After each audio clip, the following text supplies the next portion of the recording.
Hello everybody and welcome to Truth Me Free. My name is Nathan Wheeler and this is video number 7 of a series I've titled My Testimonial.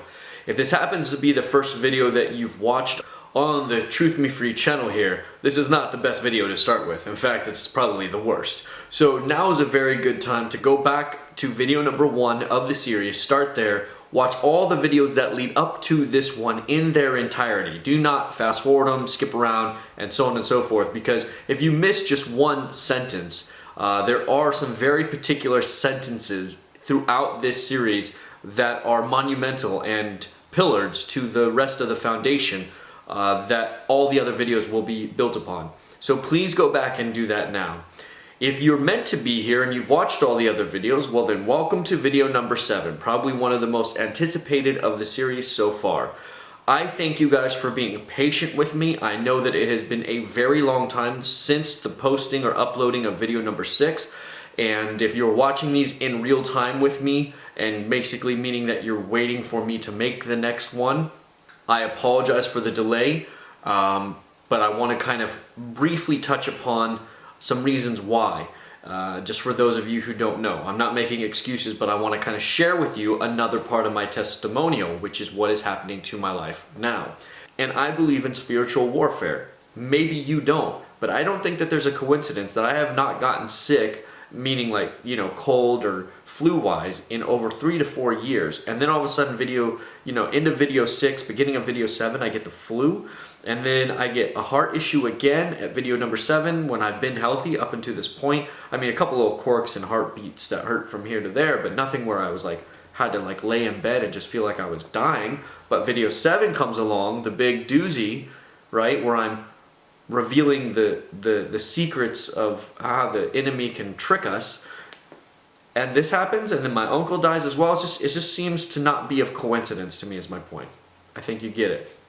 So what is video number 7 going to be about? I'm going to break it up into 3 different parts. Part A is going to be about night terrors and Gnostics. Not agnostics, but Gnostics. Part B is going to be about 2 experiences that I had regarding astral projection and lucid dreaming. And then part C is going to be about my experience that was probably the most crazy, miraculous experience I've ever had in my life in this reality while I was awake, and that was dealing in the time period where I was practicing Toltec shamanism. So let's finish up video number 1 here. Thank you again for your patience. So I want to talk about night terrors. If you don't know what a night terror is, I think most people do, but if you don't, I'm going to give you the 3 basic kind of premises for night terrors that I've had.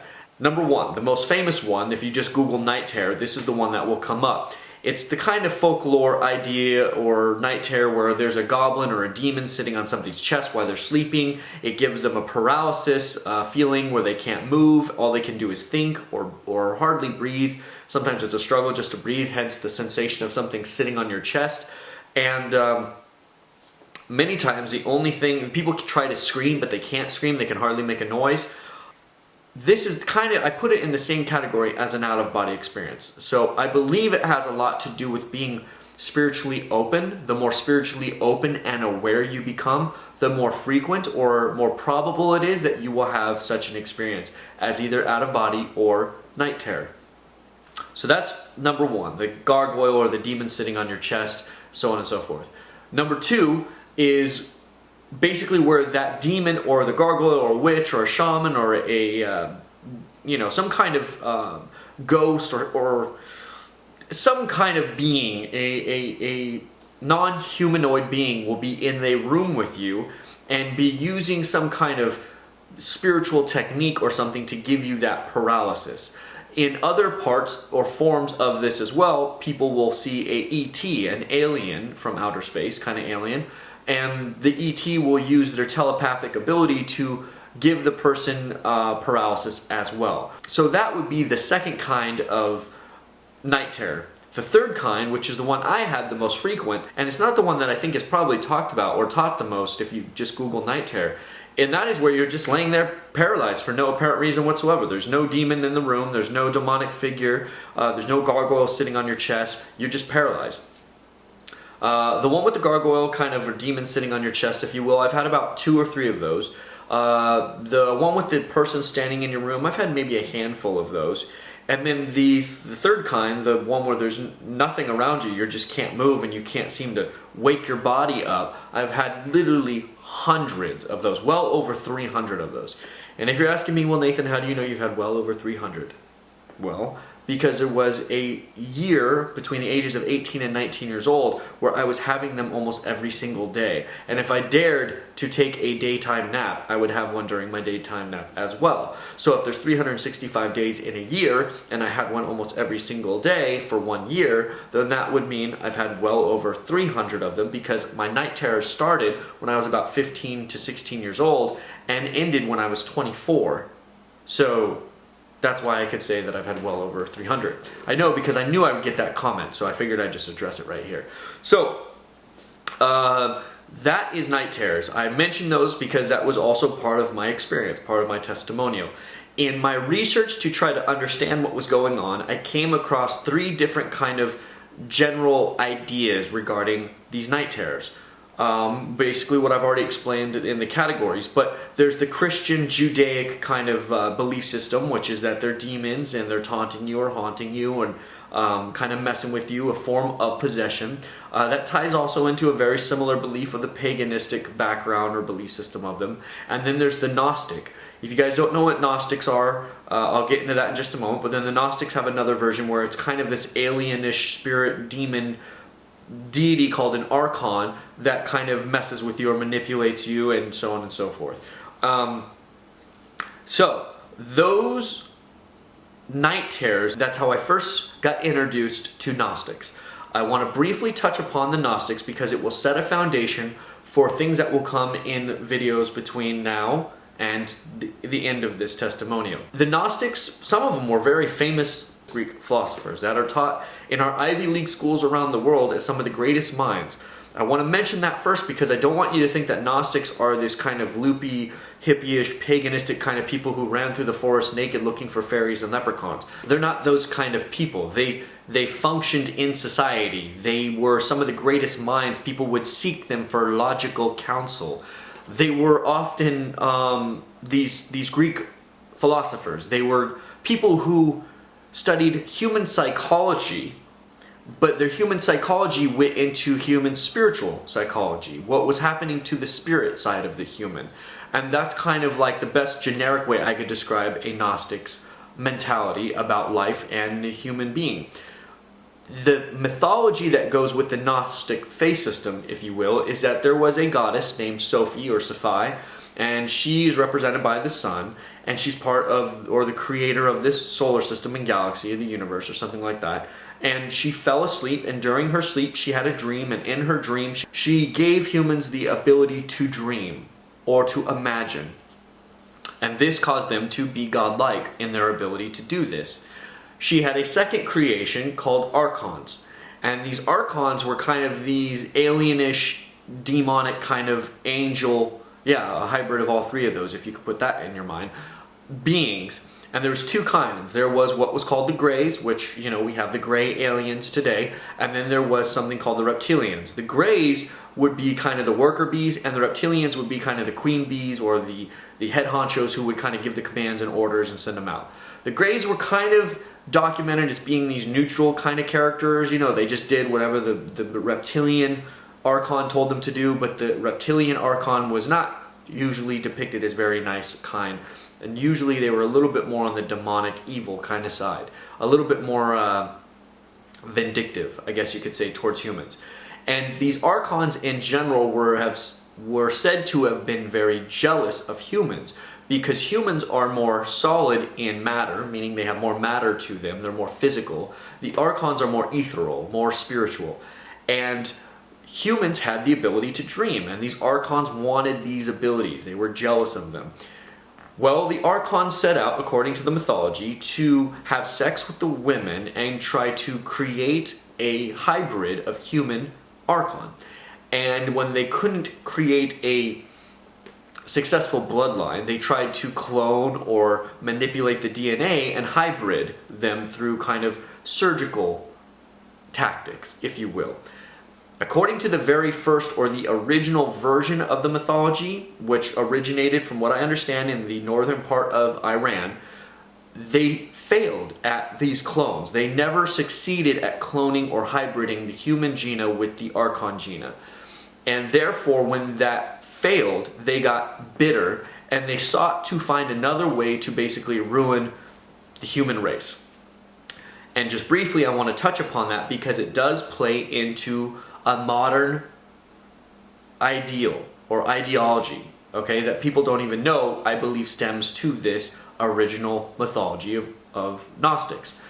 And that is that they set out to put structure and religion or systems into the human psyche, into the human society, to get humans to be stuck in a box, a way of thinking, a way of functioning. So that, like the Archons, they would be more like bees or ants, that they would all look the same, act the same, behave the same. In a way, mentally enslave the human being. If human beings had the ability to have free thought or free choice and the ability to dream or imagine, the Archons were going to do everything they could to stifle that ability and siphon it out of them through programming. It's the best word I can use, okay? Now, that's the first mythology. The second version of the mythology is that the Archons succeeded at creating this hybrid race, or hybriding us and changing us. And there are some scientists or philosophers today, people who study ancient hieroglyphs and research ancient cultures and society, so they would probably be social anthropologists and so on and so forth. They would be people who would argue that if the Archons succeeded, the human race is what it is today because of them. That it might have been apes who had been genetically mutated, and it was because of aliens mutating these primates that we became the humanoid that we are today.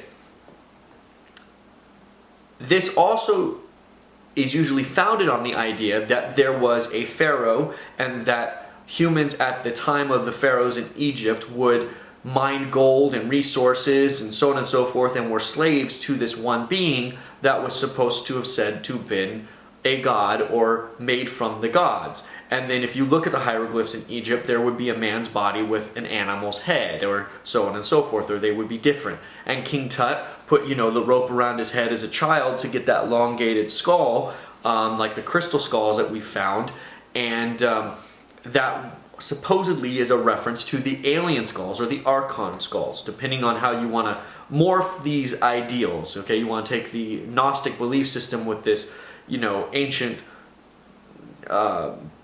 Egyptian kind of belief of what they had believed. So they kind of go together, is what I'm trying to say. They match.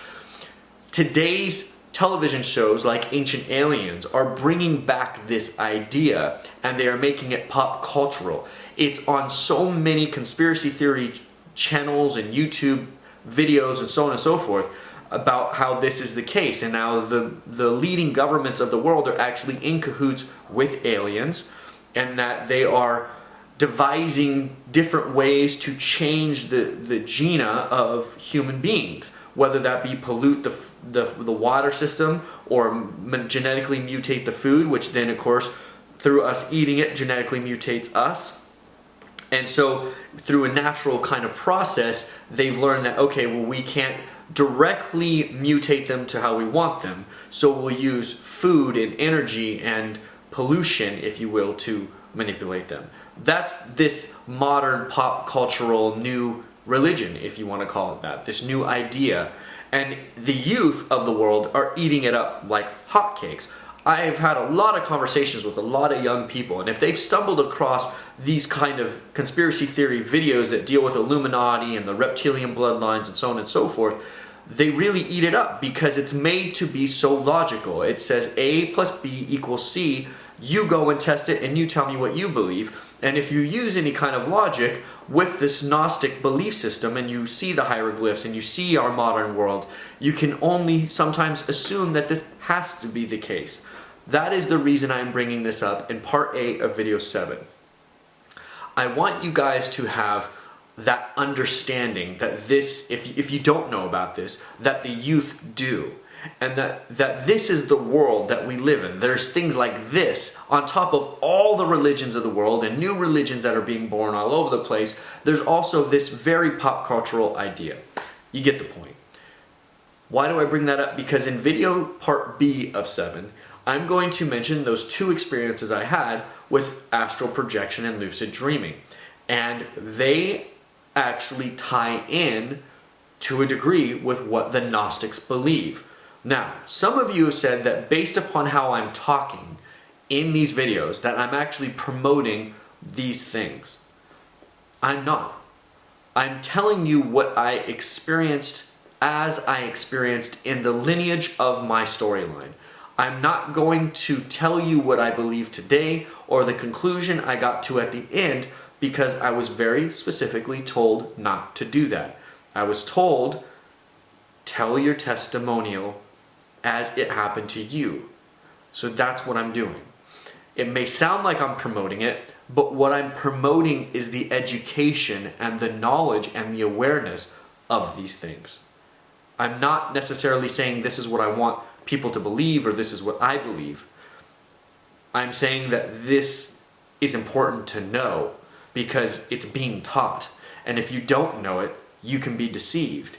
And I'm not saying that it's not real, because there might be somebody out there who's had an experience with an alien, and I'm not actually denouncing that. I do believe that is possible, and I'll get to that in later videos. But what I'm saying is maybe aliens aren't what we think they are. And maybe demons and angels aren't what we think they are. And now I'm getting a little bit ahead of myself, because I want you to understand why I'm having this long video number 7. It is to kind of iron out the wrinkles where there is confusion between all these different ideas about all these different concepts and things. And I believe that in the end of this entire series, by the end of video number 10, that you might agree with me that it will all make sense. Because to me it all makes sense. But maybe to you, you might hear what I've gone through that has brought me to it all making sense. And that might make sense for you too, which ties in with what I said in video number 1, that my heart is about removing confusion. Because confusion ties us up, binds us, and limits us from having that ultimate perfect experience that we were born to have. So, that's the end of part A for video number 7. And you guys, please give your thumbs up. Please leave your comments, because YouTube sees the thumbs up in the comments and it rates those, and they actually will promote videos that have a lot of activity. So if you want to help get the word out there, one of the best things you can do, aside from take the link for this video and post it on your websites, your blogs, and so forth, but also by commenting and giving thumbs up, you're really helping YouTube to promote this more. So go back to other videos that you've watched before and leave a comment or give it a thumbs up if you haven't yet. And if you want to help me get the word out there. On top of that, go to facebook.com/truthmefree. Also go to Twitter, truthmefree, however you do that. And it's a really good way, by the way, Facebook's a really good way for me to stay in contact with you guys. It's just easier, but I will try my best to have a nice balance between Facebook and the YouTube channel, since this is where the actual videos are. But you guys, ye shall know the truth, and it shall set you free. I'm Nathan Wheeler. God bless.